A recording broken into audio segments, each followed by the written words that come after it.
I know what you're thinking, because I'm thinking the same thing too.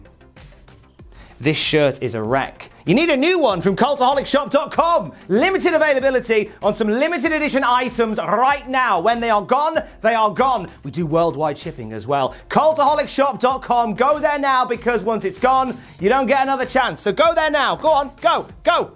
Bring me back some shoes. Here's some wrestling news. Future retribution plans have been revealed. A former WWE star becomes Impact World Champion. And a WWE announcer is returning soon. Find out who in a little bit. We start with Retribution, the wrestling equivalent of that bunch of youths that hang around the co-op on a Saturday night. You know, the ones that will tell you that their big brother Darren will beat them up unless you buy them cigarettes and a porn mag. Them the ones. Retribution are in the news today because it looks as if the angle is being shifted slightly. I feel like it's being pared back a little bit. Post Wrestling have said that a source close to them reveals that Retribution going forward will be Raw exclusive. That means we'll see no more shenanigans of the Retribution kind on SmackDown. It'll be all on the Red brand going forward. I can't help but feel like this is a step backwards for Retribution and for the angle. Kind of felt like at the beginning it was this company-wide hostile takeover. And now it just feels a bit like just a bunch of ruffians who don't like Raw very much, you know? It's how it feels. They run the risk now of getting to a point with this angle where interest drops off.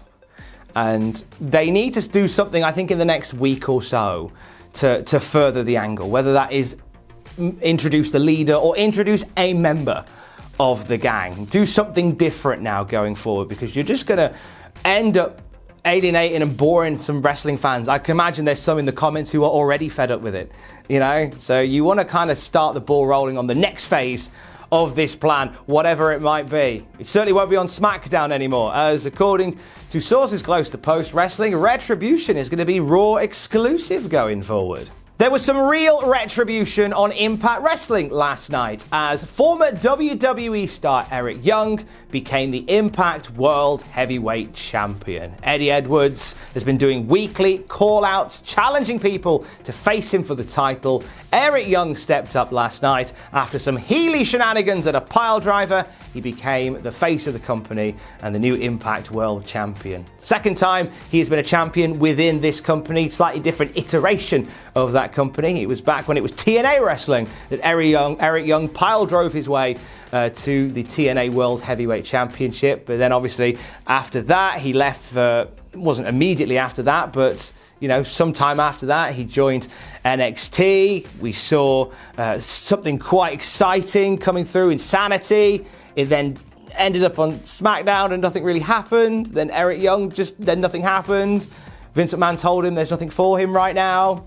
Eric Young got released in April, and here we are. Eric Young back on top of a major wrestling company as Impact World Heavyweight Champion. Now, our boy Jack spoke to Eric Young exclusively for Cultaholic and got everything about Eric Young's title win, about plans going forward, how it feels being back in Impact Wrestling. A great chat between Jack and Eric Young. You can hear that on the Cultaholic Wrestling News podcast this morning. Subscribe to the Cultaholic podcast feed and you will get that interview, plus daily wrestling news, watch-alongs, interviews, Desert Island Graps on a Wednesday where we ask wrestlers what 3 matches they'd watch on a desert island, and of course your weekly catch-up with Matthew, Ross and Jack on the Cultaholic Wrestling podcast. Look Cultaholic up wherever you get your podcast from. You can get all of that, plus, as I say this morning, an exclusive interview for Cultaholic with Jack and the new Impact World Heavyweight Champion, Eric Young. Also last night on Impact, we saw Tennille Dashwood make her presence felt. So the artist formerly known as Emma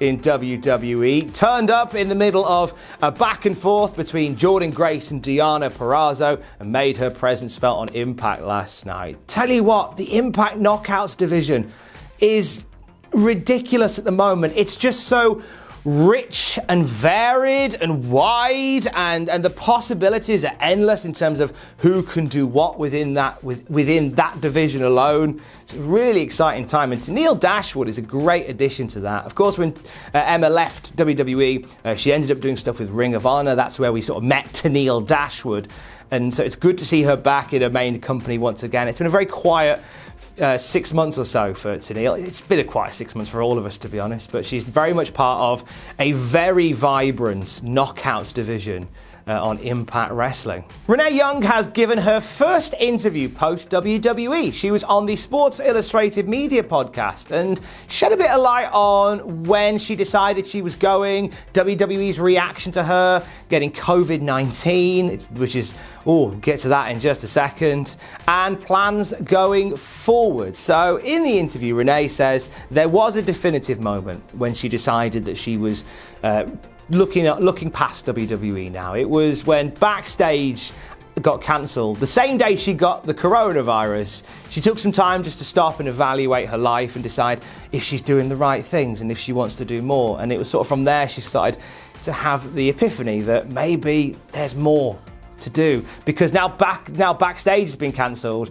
Like, the only other thing she had left to do, in her own words, was like a Talking Smack return, Backstage interviewer position, which all felt like steps down to her. She talked about WWE's reaction to her getting COVID-19. Well, not so much her getting COVID, more her announcing that she has COVID. She put out on Twitter that she had it, and then the following morning she was contacted by WWE, who said they were upset that they didn't come to that she didn't go to them before putting out the tweet. And Renee said, well, that was the furthest thing from my mind, to contact WWE to say, I'm going to put out a tweet and say I've got COVID.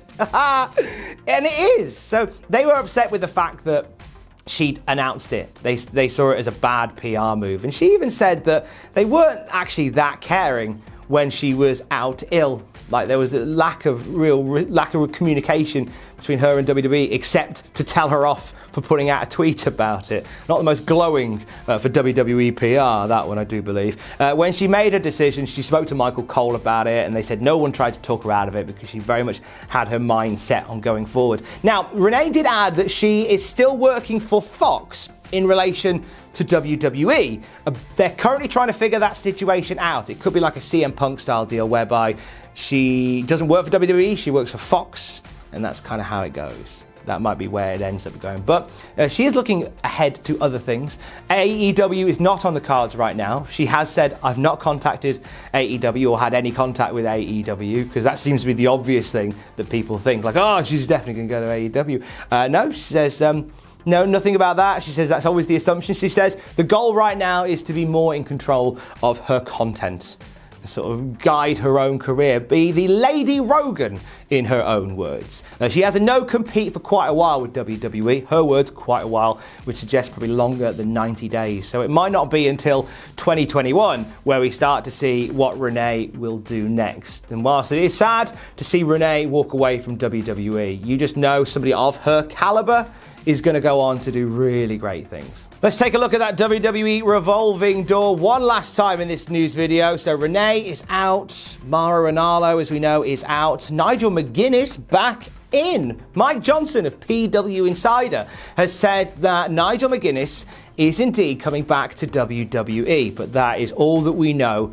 from here. Like, there's no news of what he will be coming back to do. Now, Nigel McGuinness was let go from the company back in April during all the layoffs. It was one of the more quiet ones where he was just let go from the company and nothing more was really said. But obviously there's some plans in the pipeline for him, so he's coming back. Now, would he go back to NXT in America? Well, here's the thing. The NXT from off of America already has Wade Barrett possibly coming in. So if you got Wade Barrett and Nigel McGuinness, it's a bit too British, isn't it? It's a bit too British. Off of America, a bit too British, that. They've got their own football and all that stuff. But I don't think it's a coinkydink that Nigel McGuinness is returning to WWE around the same time that NXT UK is getting back up and running. So there's a very strong chance that we will see Nigel McGuinness as part of NXT UK. We got our first look, by the way, at the BT Sports Studios with all the NXT stuff around it. Oh, it looks amazing. Sleek, polished, shiny, professional. This might be the best NXT UK's ever looked. And there's a strong chance that we will see Andy Shepherd and Nigel McGuinness reunited in the NXT UK commentation station. And I'm fine with that. I thought they were a great pairing. I thought Andy Shepherd really shone in that role as a commentator, to go from a ring announcer to that. And to have Nigel McGuinness there with him as well, I thought was a really nice touch. So I'd be happy to hear those two back on commentary for NXT UK. We will see. NXT UK starts back up again this month. We'll see how it shakes up, and we will see whether Nigel McGuinness is a part of it as well. As I said earlier, on the Cultaholic Wrestling News podcast right now, you can listen to Jack chatting to the new Impact World Heavyweight Champion Eric Young, and on the Cultaholic YouTube channel later today. It's a Wednesday that feels like a Thursday. NXT graded a bit later on. Super Tuesday and all that, innit? It's Super Tuesday on a mediocre Wednesday. Stay safe. Love you, bye.